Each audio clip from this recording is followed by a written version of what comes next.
So greetings from Pennsylvania once again. And we're up here at the Pinnacle here in Berks County, just north of Hamburg, up here at the overlook. And there are a number of myths and legends about this place that span the decades and the centuries. But a more modern legend is that of what's known as the Pinnacle Man. Back in the winter of 1977, several hikers came up here, and there's a cave down below here, and they found a man frozen to death in the cave down here below. And it remained a cold case for about 47 years. They didn't know who the man was. But just recently, I think last year, that cold case was solved, and we're going to talk about that today. We're going to go down there to the cave and tell you that story of the Pinnacle Man.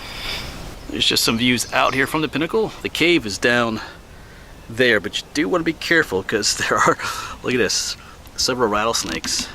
There's one over there that just showed up.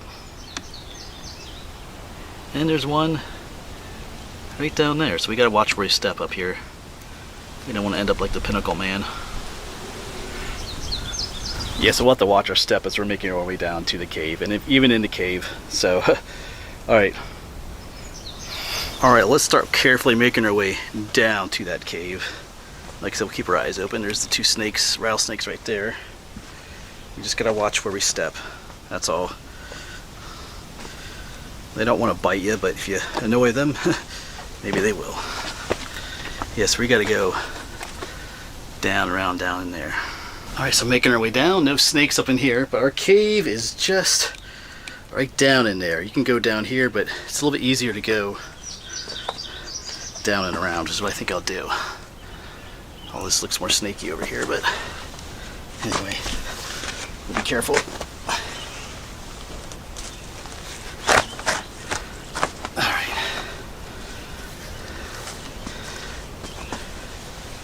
Yeah, alright. I don't like heights so much, so this is not my favorite thing to do right here, but you just go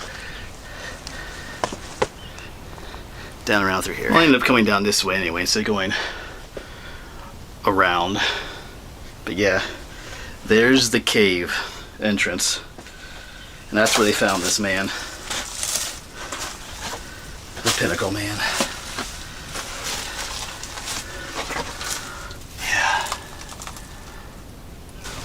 Alright, let's see if maybe we can find a spot in the cave to tell this story. It's a little awkward getting in here. Of course, someone didn't bring a flashlight either. Okay. But I've been in here before a number of times. I might link one of those videos down in the description for you, so you can get an idea of what it looks like in here. I do have my phone. Once we get used to the lighting, maybe. Yeah. Or just drop. Yeah. The Pinnacle case. I'm not sure exactly. They found them right here near the entrance. Let me get my phone out. It's not the best light. Hello, phone. Wake up. Hold on. Well, it does it a little bit. But yeah, you can see there's light. Oh, there is some sunlight coming up there, so maybe we'll go up there and tell this story. You can explore quite a bit deep into this cave. There's a spot that goes up off to the left. That's really deep. There's a skylight up here too. That's the light you're seeing up here.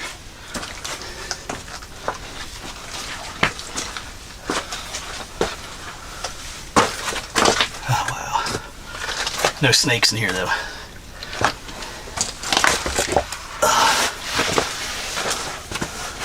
Oh yeah. There's the skylight.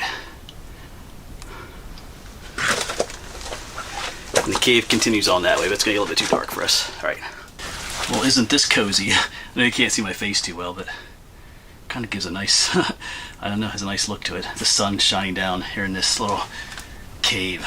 Yeah, so I think it was January 16th of 1977. Some hikers came up here and came down the cave, which wasn't as well known as it is today. Nowadays, pretty much everybody knows there's a cave up here, but yeah, they found something that they weren't expecting to find up here, a man frozen to death. He had been up here for some time, and of course they told the authorities, and it was a complete mystery as to who he was. I know they took like they checked the dental, the teeth, and they did take his fingerprints. That comes into play later.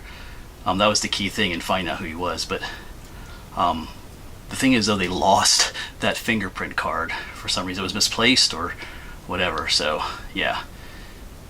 So for 47 years, it remained a mystery as to who this man was. I mean, there were different ideas and thoughts. The cause of death was a bit of a mystery too. There was no foul play involved. They're not sure if he came up here, how shall I say, to take his own life, or if he was under some kind of substance abuse or something like that. I think they did check his body. I think they did find evidence of that. But it's interesting enough, like, he was not prepared for a hike. He had no gear with him, no food. Like, I had my backpack on. He had no food or water with him. He had a very light jacket on, and it was very cold outside. Although he could have come up here prior to the cold spell. From what I remember, it was a very cold winter, but maybe he came up earlier, because he went missing in mid-November of the previous year of 76. But yeah, he wasn't like prepared for a hike either. So it's kind of a mystery as to why he came up here. So it's one of those things that just became a modern legend. They call him the Pinnacle Man. I know I filmed up here years ago and mentioned him in a video back probably, who knows, I don't know, the first time I was up here, maybe 2018 or something, and you talk about how they, the unknown man that they found frozen to death up in here. The Pinnacle Man. That's the name. That's the legend. That's the name they received over the decades. The Pinnacle Man. Yeah, but I think they found it more closer to the entrance. Like I said, you could go back further in there, and off to the left it goes deep in. But like I said, I'll try to find a video, link a video where me and some two younger guys went way down in there, if I can find that video. Let's make our way back to the entrance a little bit. We'll tell you how they eventually figured out who this man was. Alright, but let's make our way back. A little bit more light shining in from this way. Just a side note, if you do go deeper into this cave, you need to be prepared. It gets pretty tight. You should have someone with you and stuff like that, but oh, check this out. This is cool going back. There's the light shining in. Yeah, so like I said, they found his body more closer to the entrance here. Not exactly sure where. I'm not exactly sure why he came up here even too. Just gonna make my way up here. Not the easiest place to get in and out of sometimes. Alright, I'll probably have to turn you off as I scramble out of here. But as I mentioned, that mystery came to an end last summer, I think around August. So I think there was a trooper named, I think his name was Ian Keck, I have it written down here. He was looking through some boxes of evidence and stuff, and he came across a fingerprint card. And guess who it belonged to? It belonged to the Pinnacle Man. So 47 years after they'd taken his fingerprints, for some reason they lost the card with his fingerprints on, the evidence card, which is kind of like, makes you wonder sometimes. But he took the fingerprints and put them in like one of those databases, and guess what? Within 53 minutes, they discovered who the Pinnacle Man was. Because fortunately for the police and for everybody, his fingerprints were in the system. Because it looks like back, I have it written down here, back in the early 70s, he had some kind of altercation with the law. They didn't really say exactly what it was, but he had his fingerprints taken, so his fingerprints were in the system.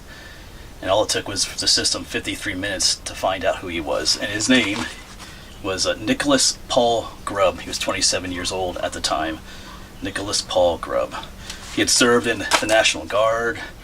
He was originally born in England, I think in 1950. It says there. Yeah, so it's interesting. Once they finally found the fingerprint card, it only took 53 minutes to find out who he was. Before that, it was 47 years and they still didn't know who he was. So they were able to solve who he was, but they still haven't solved why he was up here. They're still not sure. Like I said, he was completely unprepared to be up here, gear-wise and clothing-wise, so not sure still why he came up here. Maybe we'll never know. Maybe the family does, but they might be keeping that private to themselves.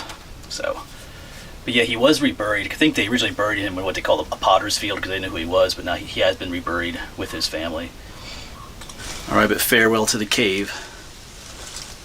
We're gonna leave this modern legend behind. I'm gonna start making my way back up there. Keeping our eyes open for the snakes once again. But yeah, kind of curious, you know, what brought him up here. You know, I don't know, it's not really the way most of us expect to die. Anyway, you know, what brought him up here. And start making our way back up. Carefully.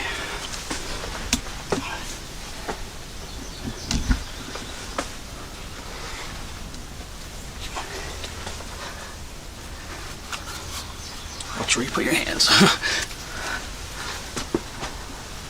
So just a little bit of other information about this fella, Nicholas Paul Grubb.